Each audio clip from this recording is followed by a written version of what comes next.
السلام علیکم ورحمۃ اللہ وبرکاتہ۔ پیارے دوستو، قرآن مقدس ایسی بابرکت کتاب ہے کہ جس کے اندر اللہ رب العزت نے تمام روحانی و جسمانی بیماریوں کے لیے نسخہ شفا رکھا ہے۔ قرآن پاک پڑھنے کی برکت سے اللہ پاک انسان کی بے شمار پریشانیوں کو دور فرما دیتا ہے۔ قرآن پاک پڑھنے سے انسان کے کاروبار میں برکتیں ہونے لگتی ہیں۔ دوستو، آج ہم قرآن پاک کی بہت ہی بابرکت سورت یعنی سورہ محمد کے بارے میں جانتے ہیں کہ اس کے پڑھنے کے کیا کیا فائدے ہیں۔ آپ لوگ خود اندازہ لگائیے کہ جس سورت کا نام پیارے آقا صلی اللہ تعالی علیہ وسلم کے نام پاک سے منسوب ہو، وہ سورت کتنی بابرکت ہوگی، کتنی فضیلت والی ہوگی۔ ویسے تو قرآن مجید کی ہر سورت، ہر آیت، ہر لفظ بابرکت ہے، لیکن کچھ سورتیں ایسی ہیں کہ جس کے پڑھنے سے انسان کو بے شمار فائدے پہنچتے ہیں۔ دوستو، اگر کوئی شخص روزانہ سورہ محمد کو پڑھنے کی عادت بنا لیتا ہے تو اللہ پاک اسے عزت سے نوازتا ہے۔ اگر کوئی شخص روزانہ سورہ محمد کو پڑھنے کی عادت بنا لے اور سننے کی عادت بنا لے، انشاءاللہ اس بابرکت سورت کی برکت سے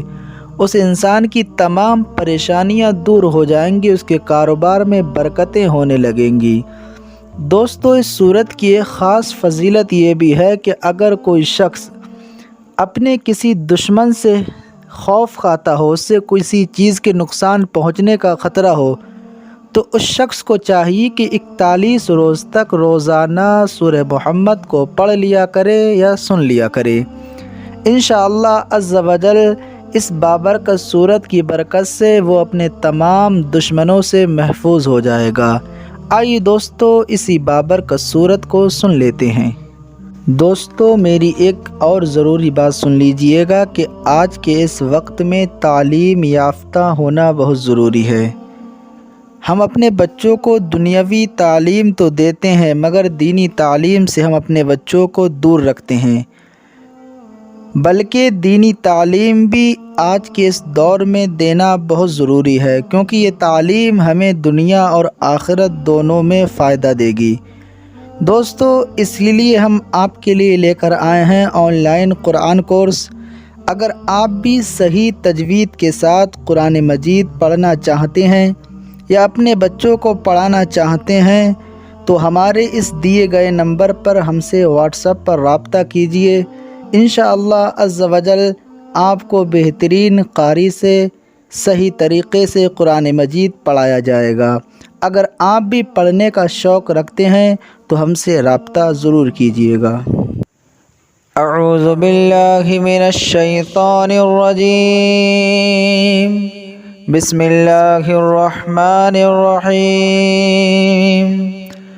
الذين كفروا وصدوا عن سبيل الله يضل أعمالهم والذين آمنوا وعملوا الصالحات وآمنوا بما نزل على محمد وهو الحق من ربهم كفر عنهم سيئاتهم وأصلح بالهم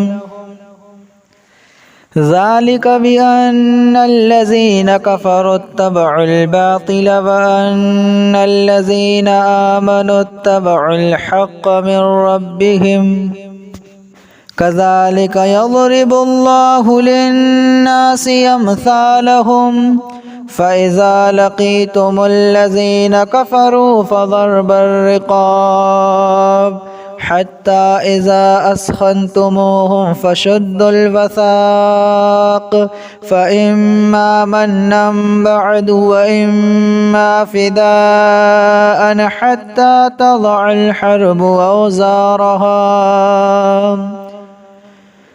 ذلك ولو يشاء الله لانتصر منهم ولكن ليبلو بعضكم ببعض والذين قتلوا في سبيل الله فلن يضل أعمالهم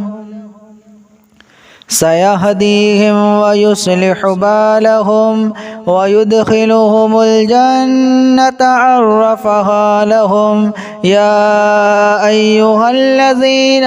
آمنوا إن تنصروا الله ينصركم ويثبت أقدامكم والذين كفروا فتعسا لهم وأضل أعمالهم ذلك بأنهم كرهوا ما أنزل الله فأحبط أعمالهم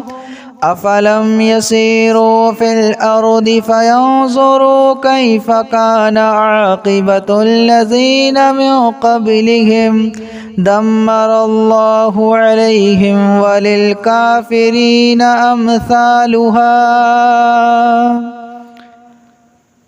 دمر الله عليهم وللكافرين أمثالها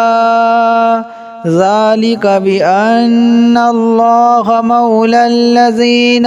آمنوا وأن الكافرين لا مولى لهم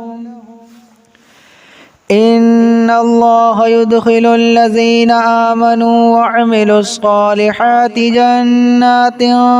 تجري من تحتها الأنهار والذين كفروا يتمتعون ويأكلون كما تأكل الأنعام والنار مثوى لهم وكأي من قرية هي أشد قوة من قريتك التي أخرجتك أهلكناهم فلا ناصر لهم أفمن كان على بينة من ربه كمن زين له سوء عمله واتبعوا أهواءهم مثل الجنة التي وعد المتقون فيها أنهار من ماء غير ياس وأنهار من لبن لم يتغير طعمه وأنهار من خمر لذة للشاربين وأنهار من عسل مصفى ولهم فيها من كل الثمرات ومغفرة من ربهم كمن هو خالد في النار وسقوا ماء حميما فقطع أمعاءهم ومنهم من يستمع إليك حتى إذا خرجوا من عندك قالوا للذين أوتوا العلم ماذا قال آنفا أولئك الذين طبع الله على قلوبهم واتبعوا أهواءهم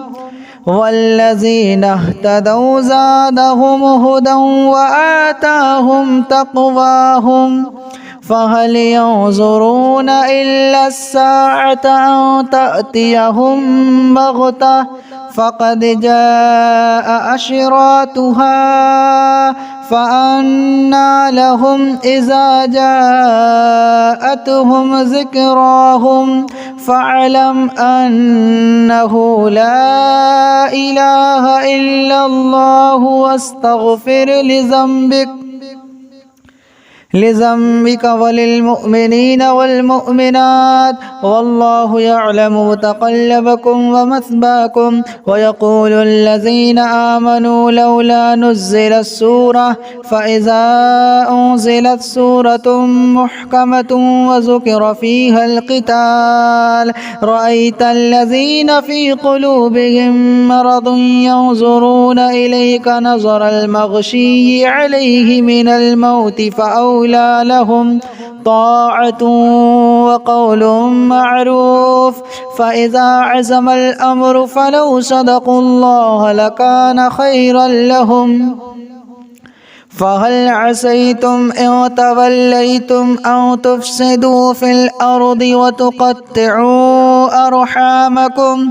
أولئك الذين لعنهم الله فأصمهم وأعمى أبصارهم أفلا يتدبرون القرآن أم على قلوب أقفالها إن الذين ارتدوا على أدبارهم من بعد ما تبين لهم الهدى الشيطان سول لهم وأملى لهم ذلك بأنهم قالوا للذين كرهوا ما نزل الله سنطيعكم في بعض الأمر والله يعلم إسرارهم فكيف إذا توفتهم الملائكة يضربون وجوههم وأدبارهم ذلك بأنهم اتبعوا ما أسخط الله وكرهوا رضوانه فأحبط أعمالهم أم حسب الذين في قلوبهم مرض أن لن يخرج الله أضغانهم ولو نشاء لأريناكهم فلعرفتهم بسيماهم ولتعرفنهم في لحن القول والله يعلم أعمالكم ولنبلونكم حتى نعلم المجاهدين منكم والصابرين ونبلو أخباركم إن الذين كفروا وصدوا عن سبيل الله وشاقوا الرسول من بعد ما تبين لهم الهدى لن يضروا الله شيئا وسيحبط أعمالهم يا أيها الذين آمنوا أطيعوا الله وأطيعوا الرسول ولا تبطلوا أعمالكم إن الذين كفروا وصدوا عن سبيل الله ثم ماتوا وهم كفار فلن يغفر الله لهم فلا تهنوا وتدعوا إلى السلم وأنتم الأعلون والله معكم ولن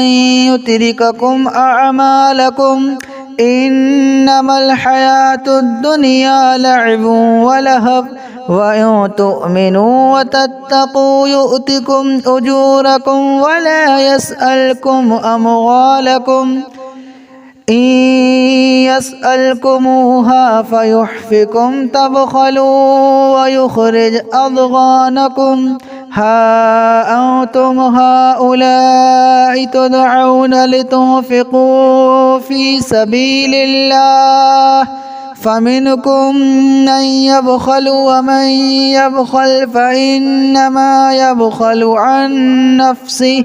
والله الغني وأنتم الفقراء